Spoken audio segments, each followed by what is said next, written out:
Listo. Dice Lucas capítulo 2, versículo 1 al 7. Aconteció en aquellos días que se promulgó un edicto de parte de Augusto César, que todo el mundo fuese empadronado. Este primer censo se hizo siendo Cirenio gobernador de Siria, e iban todos para ser empadronados, cada uno a su ciudad. Y José subió de Galilea, de la ciudad de Nazaret a Judea, a la ciudad de David, que se llama Belén, por cuanto era de la casa y familia de David, para ser empadronado con María, su mujer, desposada con él, la cual estaba encinta. Y aconteció que estando ellos allí, se cumplieron los días de su alumbramiento, y dio a luz un hijo primogénito, y lo envolvió en pañales y lo acostó en un pesebre, porque no había lugar para ellos en el mesón. Amén. Si usted se nota allí, hay unos elementos curiosos que no son muy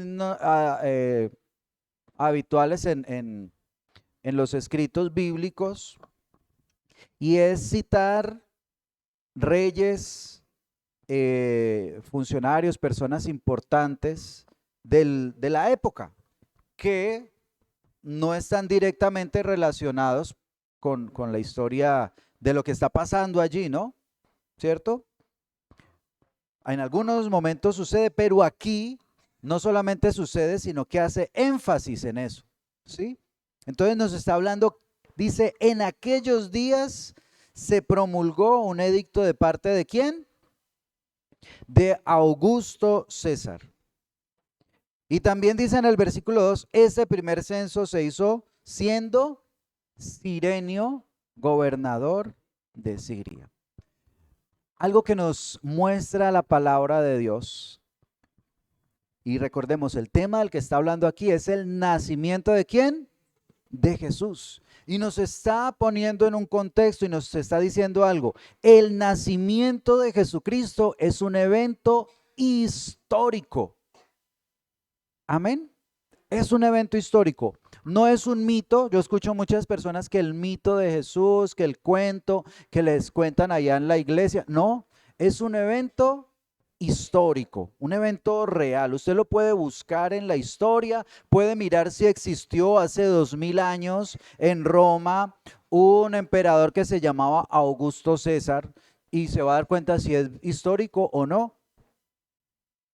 El emperador, uno de los emperadores más famosos, más grandes, el fundador, se le da a él ese título, que fue el fundador del Imperio Romano, uno de los imperios más grandes, fuertes y exitosos durante muchos años.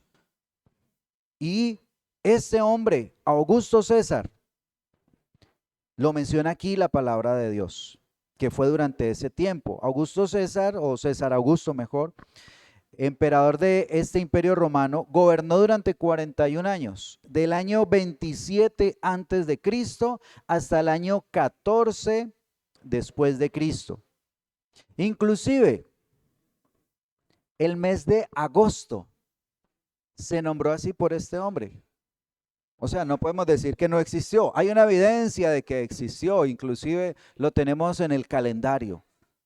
Agosto fue nombrado así por César Augusto. También nos menciona a Cirenio, más conocido en este tiempo, bueno, por la traducción como Quirinio. Fue gobernador de Siria. Ahora uno diría Siria, pero es que estamos hablando de Judea, estamos hablando de Belén. ¿Qué tiene que ver el gobernador de Siria con Judea? Bueno, precisamente cuando buscamos en la historia quién era Cirenio, nos damos cuenta que fue nombrado gobernador de Siria, pero que en ese momento se anexó a Judea, a la región de Siria. O sea, quedaron allí siendo un solo territorio políticamente hablando, ¿sí? Entonces vemos que son eventos que no se los inventó aquí el señor que escribió esto llamado Lucas, sino que son eventos efectivamente históricos, cosas que sucedieron y que nos ayuda a mirar el contexto, lo que pasaba en ese tiempo. en el tiempo del nacimiento del Señor Jesucristo. Cualquier historiador serio o arqueólogo que tiene que ver pues con estos eventos narrados en esta época, ¿sabe con qué anda? Con una Biblia. No importa si es ateo, eso no tiene nada que ver, pero entiende que lo que se narra aquí son eventos reales, históricos, que hacen parte de la historia de la humanidad. Ahora, es curioso que esto haya sucedido, ¿no? Que se envíe a hacer un censo por este tiempo. No sé cómo, qué estaría sucediendo en el cielo, no sé, ¿no? O los que sabían qué era lo que tenía que suceder, los que conocían los acontecimientos, ¿no? Quizás ahí a los ángeles diciendo, venga, ¿y qué es lo que está pasando? Que el Salvador tiene que nacer en Belén, pero ellos están en Nazaret y Belén está lejos. ¿Qué va a pasar? Ya falta poquito tiempo para que nazca. ¿Qué estará pasando? Pero resulta que aún los eventos históricos, lo que pase alrededor del mundo, todas las cosas confabulan para que los propósitos de Dios se cumplan. Mire, le dio al gobernador por hacer un censo. Y entonces, ¿qué le tocó a David, a José, perdón? No sé qué actitud tenía. Bueno, eran personas muy obedientes a los gobernantes, ¿cierto? Pero de todas maneras, desplazarse desde Nazaret hasta Belén, pues requería un esfuerzo. El otro día hablábamos de eso, más de 100 kilómetros, o más o menos 100 kilómetros. Bueno, Belén está un poquitico más lejos de Jerusalén, así que podía ser un poquito más. Que hablábamos de que estamos hablando ya de días de viaje, ¿no? Y con una mujer embarazada, pues la situación se complicaba. Así que quizás, pues, no sé qué actitud tendría allí José, no voy a especular, pero pudo haber estado no muy contento por lo que le correspondía hacer. Sin embargo, todo lo que estaba pasando estaba llevando a un cumplimiento de algo, y es que el nacimiento de Cristo, la segunda cosa que nos damos cuenta es que es un evento profético. Amén. Es un evento profético. Mire, esos eventos seculares se estaban alineando para llevar al cumplimiento de algo que este pueblo de Israel, los que conocían la Biblia, bueno, para ellos es el Antiguo Testamento, ¿no? Estaban esperando que se cumplieran todas estas cosas que estaban narradas allí en el Antiguo Testamento. ¿Cómo qué cosas? Mire Génesis capítulo 3, versículo 15, creo que nosotros lo alcanzamos a hablar en uno de los devocionales de Lucas en esta semana. Pero allí Génesis capítulo 3, estamos hablando de Adán y Eva. Imagínense, la primera pareja de seres humanos que Dios hizo en esta tierra. Dice el versículo 15 cuando Dios les está hablando a ellos, y pondré enemistad, ¿a quién le está hablando aquí? A Eva. Y pondré enemistad a la serpiente, pondré enemistad entre ti y la mujer, y entre tu simiente y la simiente suya. Esta te herirá en la cabeza y tú le herirás en el calcañar. Mire, está hablando que la serpiente y la mujer iban a tener una enemistad, y una enemistad entre la simiente de la mujer y la simiente de la serpiente. Ahora, ¿cuál es esta simiente de la mujer? Simiente de la mujer, precisamente, es Jesucristo. O sea, esta profecía que llevaba 4000 años allí esperando, se cumplió ese día. Se cumplió una profecía de 4000 años que ya los judíos sabían. Dios va a levantar de la simiente de la mujer para aplastar la cabeza de la serpiente. Ahora, ¿qué otra profecía se nos da allí? También se da la profecía, dice aquí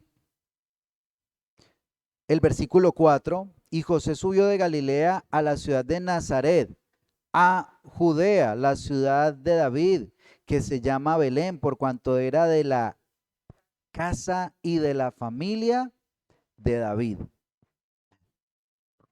En el primer libro de Crónicas, en el capítulo 17, aparece el pacto de Dios con David. Y dice en Crónicas, primer libro de Crónicas, capítulo 17, en aquella misma noche vino palabra, estoy leyendo el versículo 3, vino palabra de Dios a Natán diciendo, ve y dile a David mi siervo. Entonces nos trasladamos 1000 años antes de Cristo. Está aquí hablándole Dios al profeta Natán para darle un mensaje a David. Ve y dile a David mi siervo, así ha dicho Jehová, tú no me edificarás casa en que yo habite, porque no he habitado en casa alguna desde el día en que saqué a los hijos de Israel hasta hoy. Antes anduve de tienda en tienda y de tabernáculo en tabernáculo, por donde quiera que anduve con todo Israel. Hablé una palabra alguna a los jueces de Israel, a los cuales mandé que apacentasen a mi pueblo para decirles, ¿por qué no me edificáis casa de cedro? Por tanto, ahora dirás a mi siervo David, así ha dicho Jehová de los ejércitos, yo te tomé del redil, de detrás de las ovejas, para que fueses príncipe sobre mi pueblo Israel. Y he estado contigo en todo cuanto has andado y he cortado a todos tus enemigos delante de ti. Te haré gran nombre, como el nombre de los grandes de la tierra. Asimismo he dispuesto lugar para mi pueblo Israel y lo he plantado para que habite en él y no sea más removido, ni los hijos de iniquidad lo consumirán más como antes. Y desde el tiempo puse jueces sobre mi pueblo Israel, mas humillaré a todos tus enemigos. Te hago saber además que Jehová te edificará casa. Y escuche esto. Cuando tus días sean cumplidos para irte con tus padres, levantaré de tu descendencia después de ti a uno de entre sus hijos y afirmaré su reino. Él me edificará casa y yo confirmaré su trono eternamente.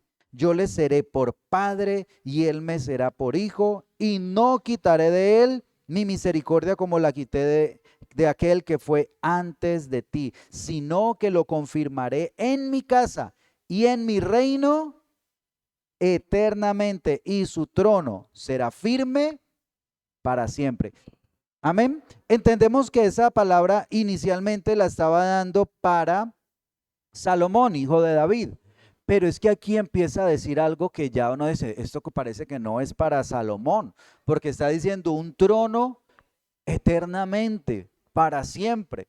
Entonces, todos los judíos sabían que de la descendencia de David se iba a levantar el Mesías prometido. Hasta el día de hoy los judíos están esperando ese rey prometido, ¿cierto?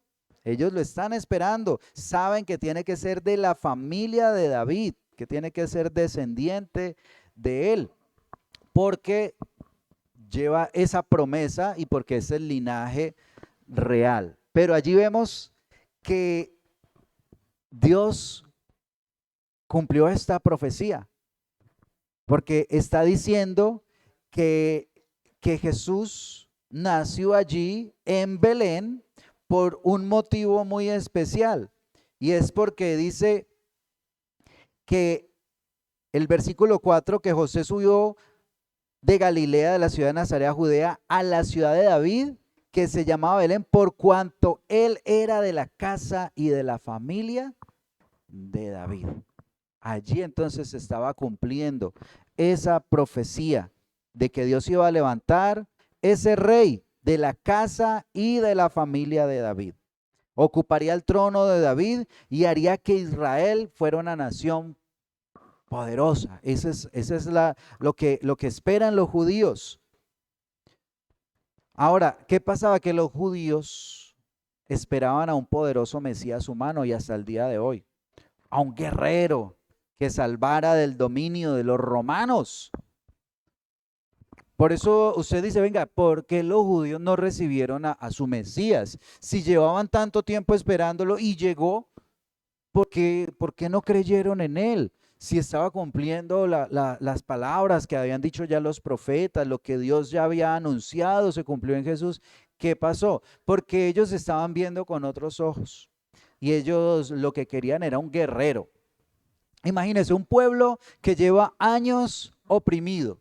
Ellos llevaban mucho tiempo oprimidos, más de 400, 500, quizás 600, casi 600 años desde que llegó el primer ejército enemigo a conquistarlos, que fue Babilonia, y tomó allí el control y ya ellos pasaron a ser siervos de este pueblo de Babilonia. Después llegaron los persas, después llegaron los griegos, después llegaron los romanos, que es donde se encuentra aquí la historia. Entonces, ¿qué era lo que ellos más deseaban?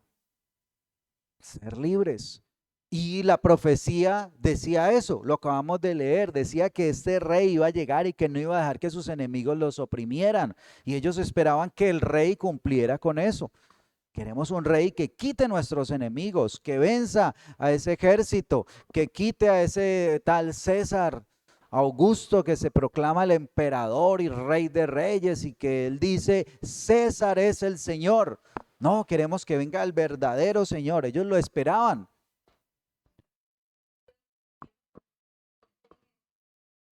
Pero precisamente dijeron, no, este no es.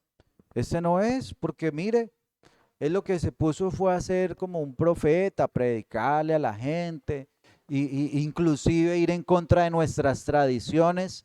Aclaro, en contra de las tradiciones, no en contra de la ley de Dios. Lo que pasa es que los judíos tomaron la ley de Dios y de allí sacaron tradiciones. También hay que entender una cosa, porque a veces hacemos ver a los judíos como los malos del paseo, pero no.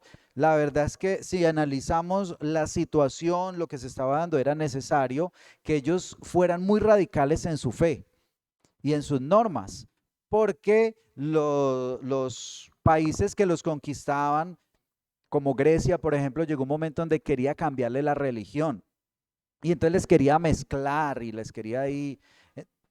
Entonces los fariseos, que fueron los que tomaron allí el papel de guardianes de la fe, dijeron, no señor, mucho cuidado con mezclarnos con esas costumbres, y empezaron a dar una serie de leyes, tanto que dicen ellos que son 613 mandamientos que ellos tienen que cumplir. Entonces por eso no pudieron ver a ese rey que estaba llegando sobre ellos, a ese rey. Ahora, ¿por qué no lo vieron? Por la tercera cosa. Mire, hemos dicho que el nacimiento de Jesucristo es un evento histórico, pero también es un evento profético, porque se cumplieron muchas profecías y en este capítulo 1 hay cantidad de profecías. Pero lo tercero es que el nacimiento de Jesucristo es un evento espiritual. Por eso parece extraño, parece que todas las cosas estaban descoordinadas, pero no. Todo Dios lo estaba alineando para el cumplimiento. Todo lo que estaba haciendo el gobierno, un gobierno enemigo, estaba llevando al cumplimiento de ese nacimiento. Y lo que estaba pasando en lo espiritual también, porque es que, ¿qué pasó espiritualmente en ese tiempo? Hablando de lo que nos alcanza a narrar aquí Lucas. Un ángel, el ángel Gabriel, ¿cierto? Menciona allí que vino, ¿a quién vino primero? A Elizabeth, ¿cierto? A anunciar el nacimiento de Juan el Bautista. Bueno, a Zacarías, ¿no? Al esposo. A Zacarías a anunciarle el nacimiento de Juan el Bautista. Y pasó algo allí también que ustedes leyeron esta semana, milagroso, que por no creer, Zacarías, ¿qué le pasó? Quedó mudo.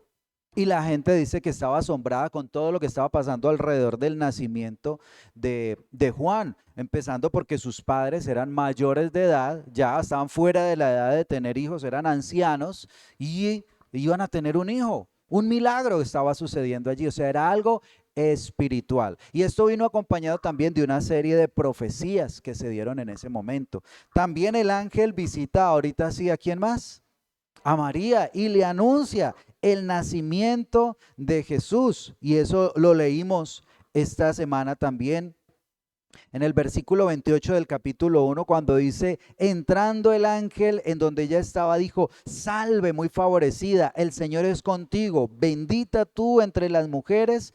Mas ella, cuando le vio, se turbó por sus palabras y pensaba, ¿qué salutación sería esta? Entonces el ángel dijo a María, no temas, porque has hallado gracia delante de Dios, y ahora concebirás en tu vientre y darás a luz un hijo, y llamarás su nombre.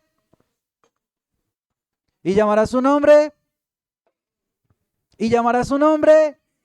Amén. Llamarás. Tenga ese punto ahí porque es clave. Este será grande, será llamado Hijo del Altísimo. Y el Señor Dios le dará el trono de David, su padre. La profecía que estábamos leyendo. Y reinará sobre la casa de Jacob. ¿Para cuánto? Para siempre. Y su reino no tendrá fin. Y reinará en la casa. Perdón, entonces María dijo al ángel, ¿cómo será eso? Pues no conozco varón. Respondiendo el ángel le dijo, el Espíritu Santo vendrá sobre ti y el poder del Altísimo te cubrirá con su sombra, por lo cual también el santo ser que nacerá será llamado Hijo de Dios. Y aquí tu pariente Elizabeth, ella también ha concebido en su vejez y este es su sexto mes para ella, la que llamaban estéril, porque no hay nada imposible. ¿Cuántos lo creen que no hay nada imposible para Dios? Amén. No importa los milagros que el Señor tenga que hacer. Él cumple su propósito. Él cumple su propósito. Y ese era su plan. No importaba. Oiga, es que uno diría, no, pero es que, a ver, ¿qué era lo que tenía que hacer Dios para que sucediera todo esto? Que dos personas mayores de edad tuvieran un hijo. Ese estaba fuerte. Ese milagro necesitaba, ¿cierto? Una intervención tremenda allí de parte de Dios, pero se dio. Pero además de eso, que una virgen concibiera y diera a luz un hijo, pues también Dios hizo ese milagro. Entonces vemos alrededor del nacimiento de Jesús que es una serie de eventos de milagros y de cosas sobrenaturales, porque el nacimiento de Jesús es un evento espiritual, sobrenatural. Mire, 3 veces en este capítulo aparece la llenura del Espíritu Santo. ¿Sí lo notó?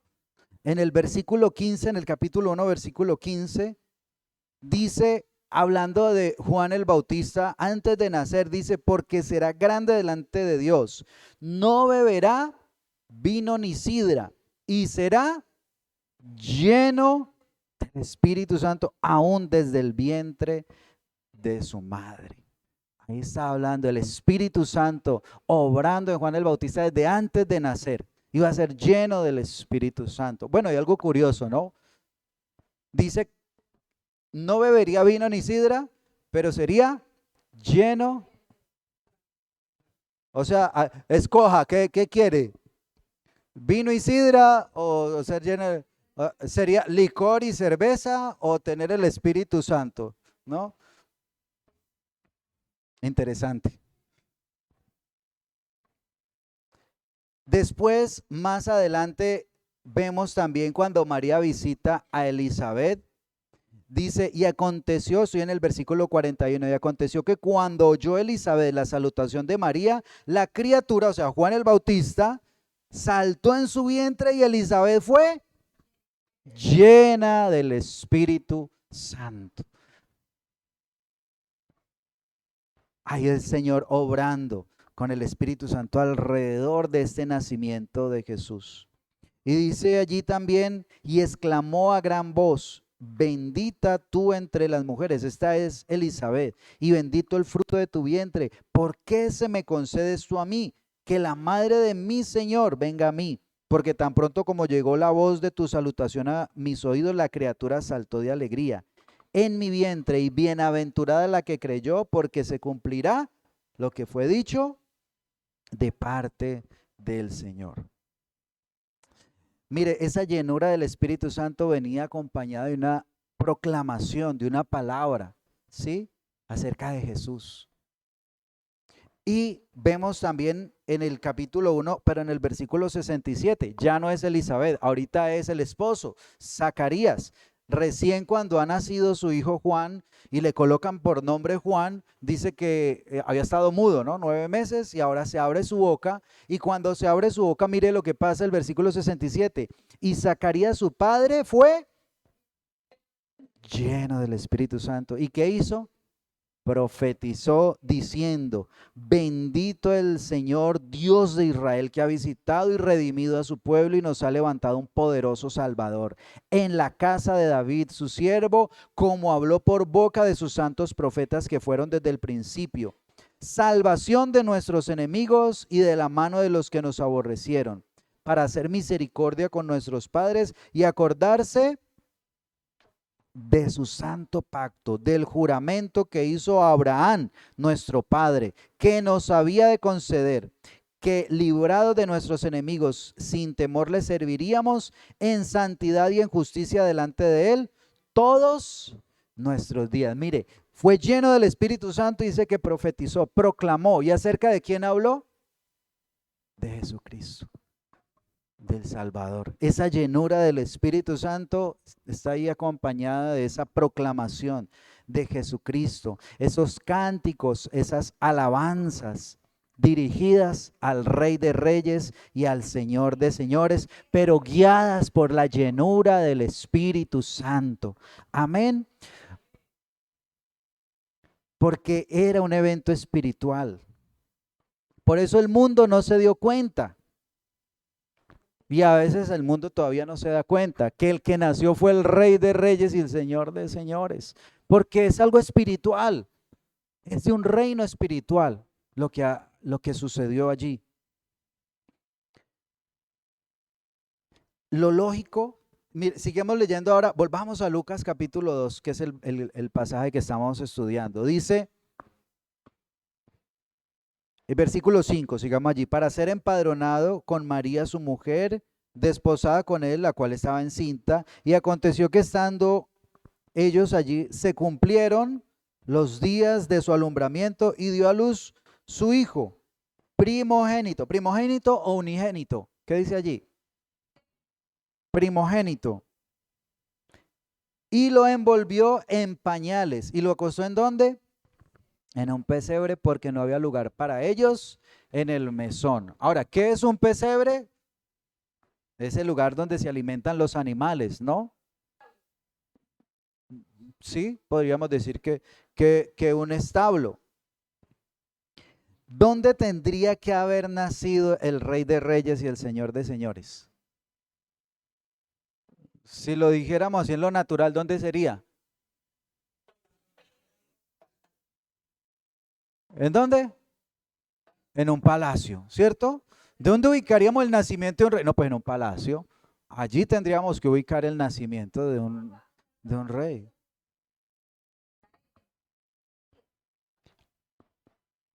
Allí era. No, allí nació. Bueno, después vamos a seguir profundizando en geografía bíblica. Pero sí, Belén hace parte de Judea, de la tierra, está cerquita a Jerusalén, hace parte de esa tierra. Ahora, si usted nota después de este pasaje, en el versículo 8, algunas Biblias tienen unos títulos allí, ¿no? La Reina Valera. ¿Qué dice allí el título? Ángeles y pastores. ¿Por qué? Porque esos fueron los que proclamaron, los que vinieron a visitar a este rey recién nacido. Fueron pastores. Ahora, no pastores de la iglesia, ¿no? No, los pastores que apacientan ovejas. Una profesión que no era muy, ah, sí, o sea, socialmente no era lo mejor, todo lo contrario, ¿no? Se quedó un pastor, bueno, un pastorcito ahí de ovejas, menospreciado, ¿cierto? Y es curioso que ¿quién tenía que haber ido a visitar el nacimiento del rey? ¿Quiénes tenían que haber sido los primeros? Los reyes. Y si estamos hablando de que era el rey de Israel, ¿quién tenía que haber ido a visitarlo también? Los sacerdotes, ¿cierto? Ellos eran los que tenían, nació nuestro rey, el rey que hemos esperado por tanto tiempo, profetizado de hace 4000 años. Ha llegado a nosotros por fin. No, ellos no fueron los que vinieron fueron los humildes pastores de allí del campo de Belén, de Judea, de esa región. Fueron los que vinieron a visitar al rey, al más grande. Y los que lo estaban adorando eran los más humildes, porque era un evento espiritual. Era un evento espiritual. Eso nos lleva a pensar a nosotros algo, ¿no? Entramos en el devocional un momento.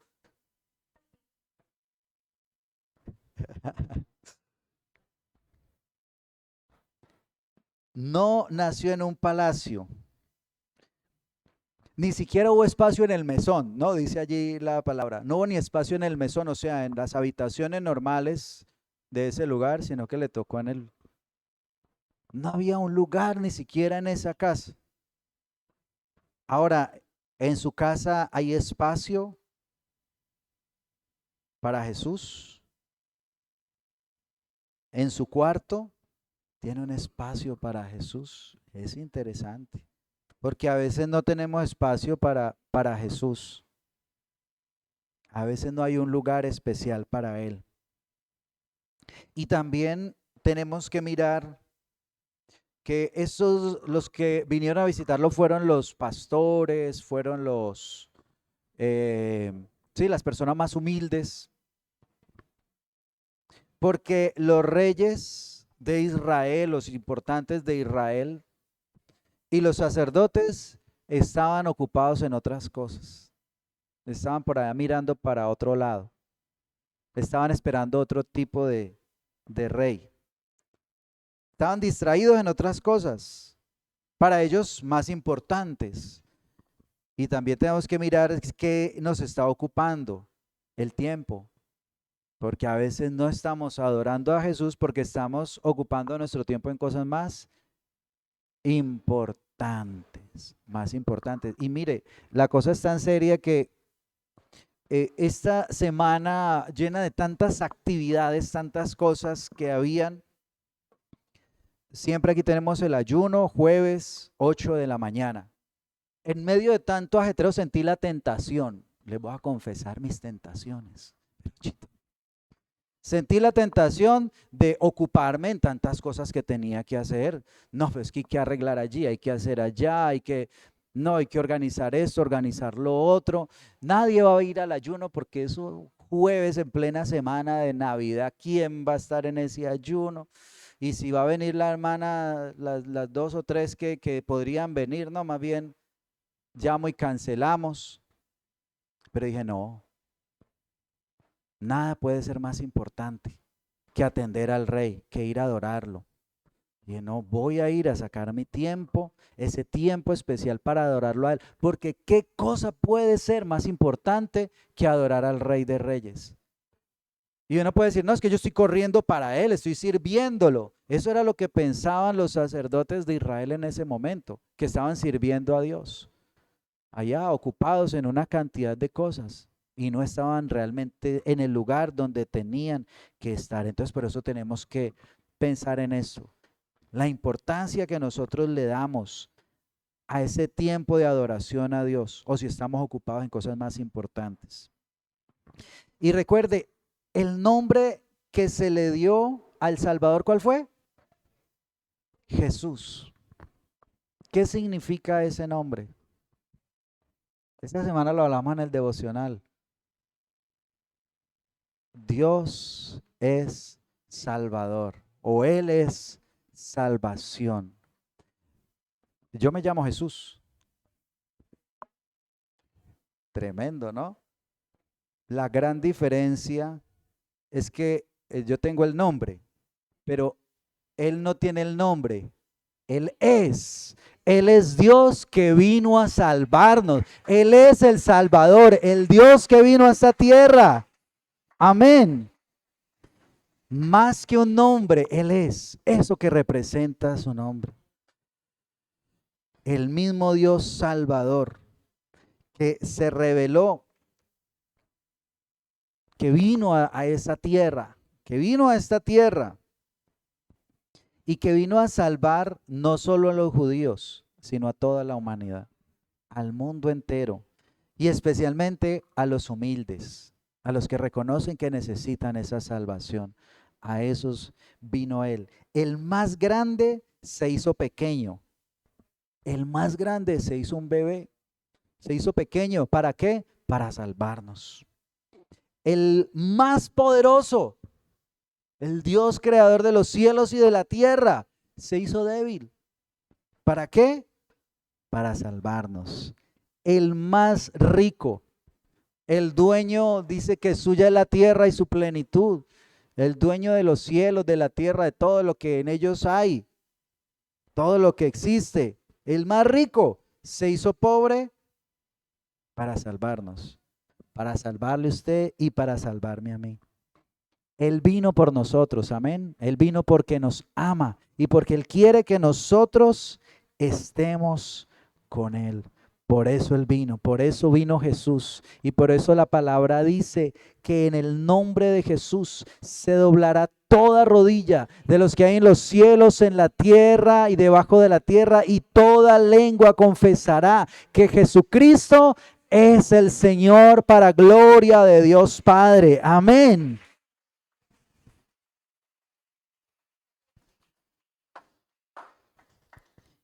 Y un detalle para que tengamos en cuenta, el Evangelio de Lucas, la verdad yo no lo había, bueno, sí lo he estudiado, pero no lo había estudiado así, y empecé a notar unos detalles. ¿Usted ha notado que menciona varias veces el pacto de Abraham? ¿Sí lo ha notado en este tiempo que hemos leído? Hablando del anuncio del nacimiento del Salvador, dice que, bueno, lo acabamos de leer hace un momentico en el capítulo 1, versículo 72, para hacer misericordia con nuestros padres y acordarse de su santo pacto, del juramento que hizo Abraham, nuestro padre, que nos había de conceder que, librados de nuestros enemigos sin temor, le sirviéramos. ¿Quién es Abraham? El padre de la fe, sobre el cual se le dio una promesa, ¿cierto?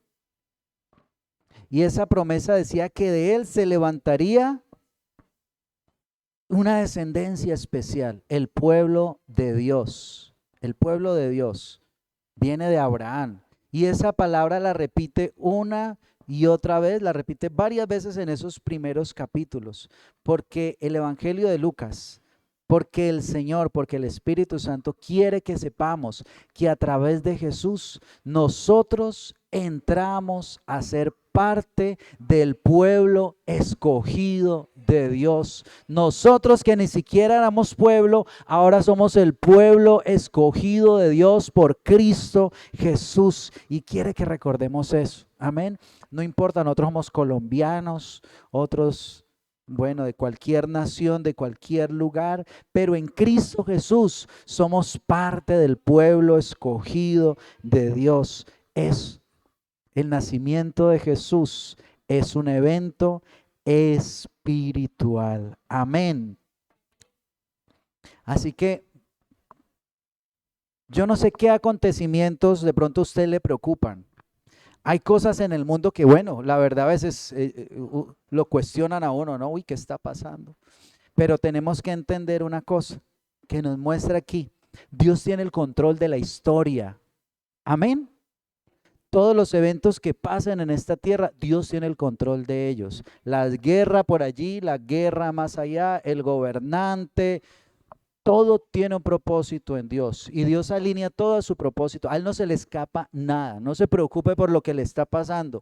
Preocúpese por estar aferrado de la mano del Señor. Amén.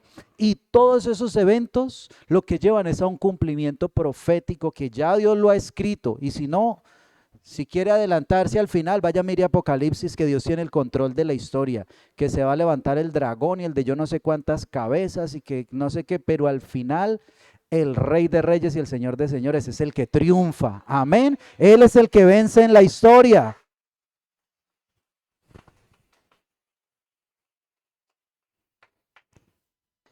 Y que Dios no solamente tiene el control de la historia, tiene el control de lo profético, sino que Él es el que nos da vida espiritual. Amén. Él es el que nos da su Espíritu Santo y Él quiere que seamos llenos del Espíritu Santo.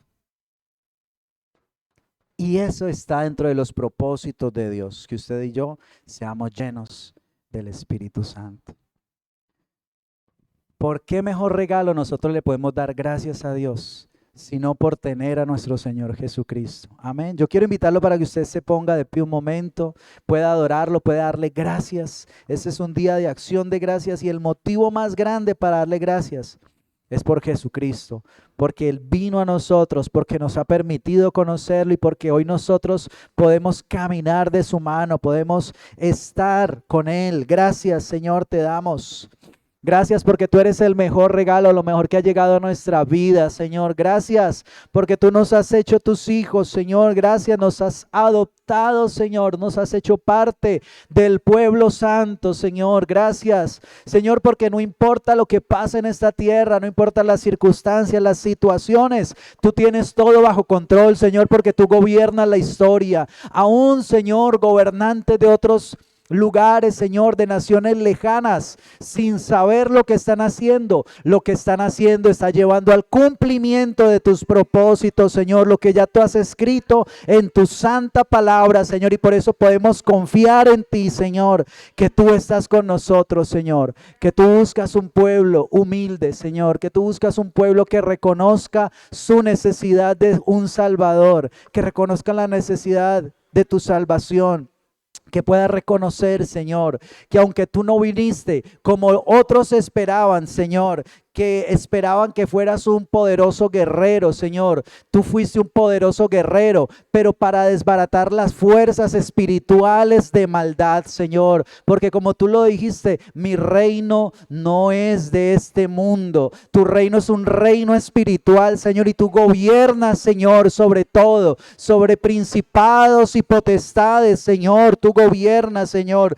Tú gobiernas en los tiempos, Señor. Tú gobiernas, Señor, en todo lugar. Maravilloso Dios. Y llegará el día, Señor. Pronta está tu venida, donde te manifestarás ahí sí en esta tierra, como el supremo y máximo gobernante de todas las naciones, Señor, de toda la tierra, porque tú eres Rey de reyes y Señor de señores, Señor. Y esperamos la manifestación de nuestro Señor, de nuestro Salvador, de nuestro Rey. Y hoy celebramos, Señor, que te tenemos a ti. Te damos gracias, Señor. Te alabamos, te exaltamos, te bendecimos, Señor. Aleluya.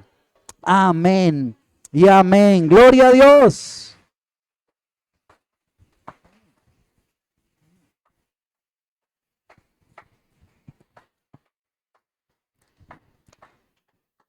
Amén. Gloria a Dios.